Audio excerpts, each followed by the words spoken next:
Welcome back, everybody, to my Spring Forward into Horror series.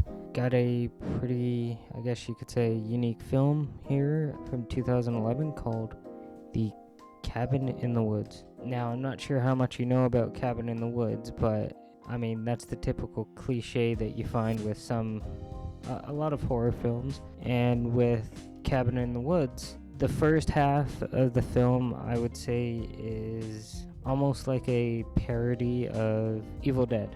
And I think Evil Dead is where the Cabin in the Woods horror movie trope started. Now, I could be wrong. If I am wrong, please comment the start of it in the comments if you happen to know it.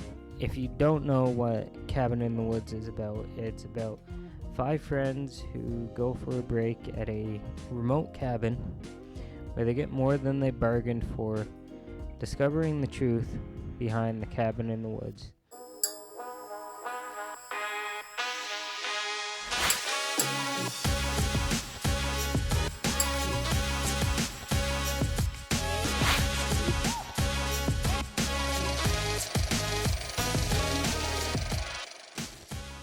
This is definitely a unique film in that it does kind of start off like a spoof film. For those that know these kinds of films, the opening credit sequence looks very cool. Well, yeah, for me. I like how it's set up like a bunch of blood that, like, within the blood you see a lot of these horrific imagery stuff.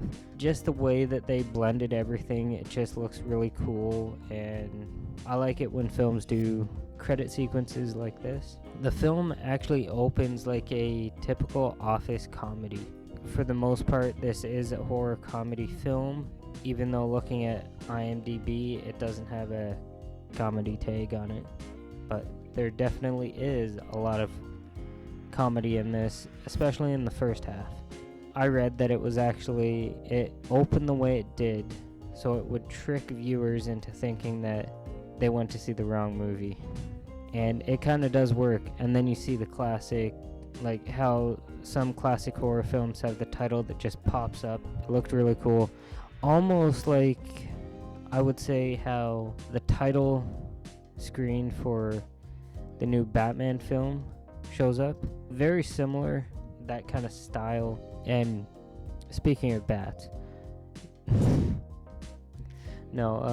right off the bat, there's all the classic cliches of a teen horror film. They're all a little over exaggerated, but at the same time, it works very well for the film and adds to it. Like, a lot of the characters are also subversions of their own cliches. So while the characters appear like a certain cliche that you'd find, they're actually more like one of the other ones.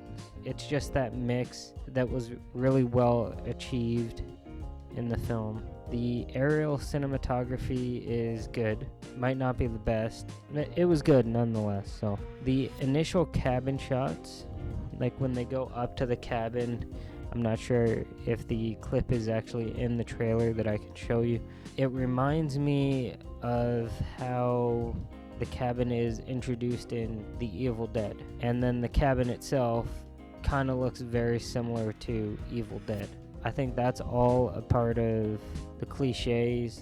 I remember when I did the Cabin Fever review, I mentioned that the cabin in one shot reminded me of cabin in Evil Dead. It's the same thing here. It's not exactly the same style of cabin, but maybe it's the idea of the cabin in the woods that brings to mind The Evil Dead. The cinematography perfectly encapsulates the story. The scenes in the office, or the facility, I think that's what it's called, has a different style than what you'd find in the friends when they're at the cabin.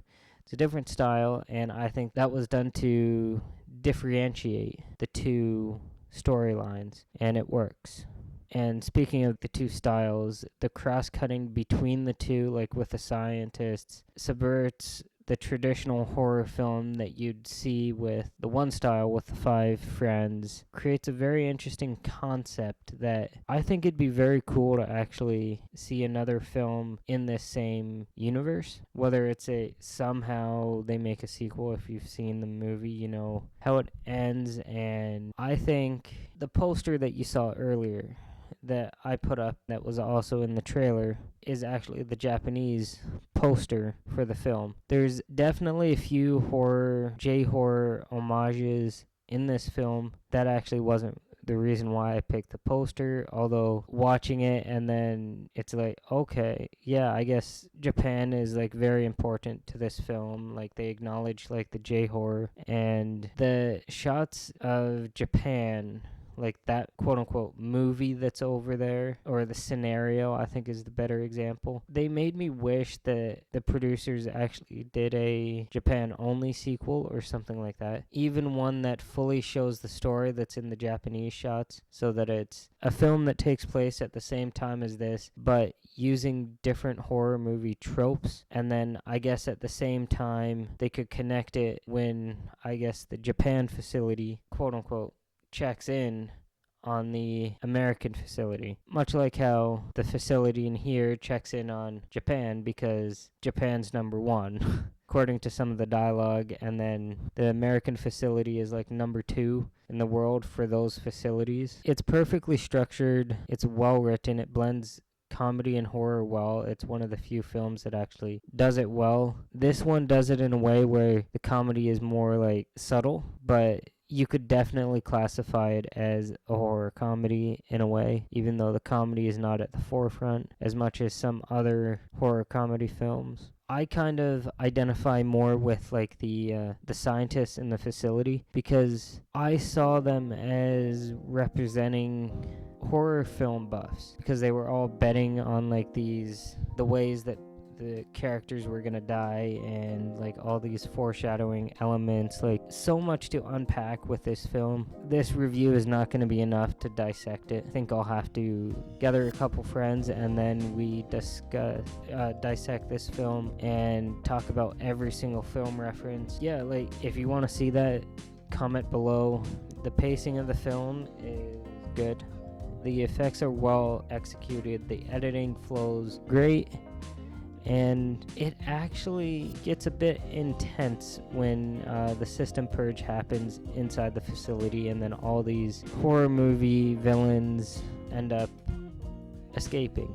And like these are like when you see more of the facility, that's when all the backstory, I guess, or like that's where there's so much to unpack, because there's like I think there's a reference to Saw in there somewhere. There's a reference to Hellraiser, but it's more of a saw blade instead of nails, so he's like saw head, like zombies, mermen, wendigos, like there's like everything in this facility. I think it'd be cool to see more of the facility, maybe call it the facility and have it focus on that, like maybe the day-to-day thing, and then have it like an office comedy type thing. I think that would work very well. Different kind of horror film, but it might work if it's done right.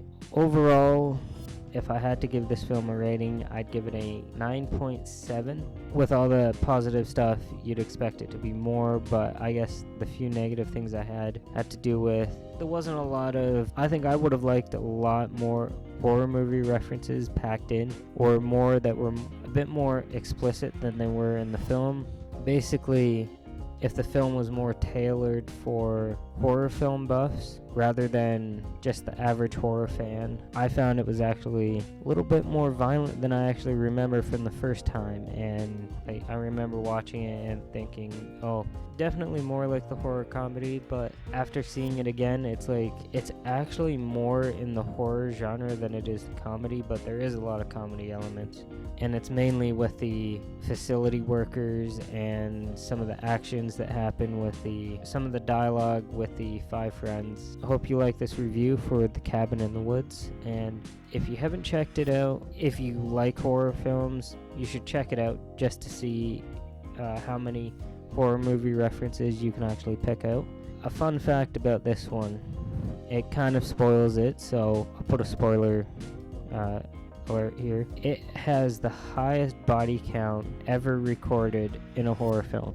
The majority of that happens off screen. Yeah, this film has a lot going for it. It should probably be higher, but I'm going to stick with 9.7. Stay tuned for the other ones I have coming up, and yeah, I'll see you in the next one.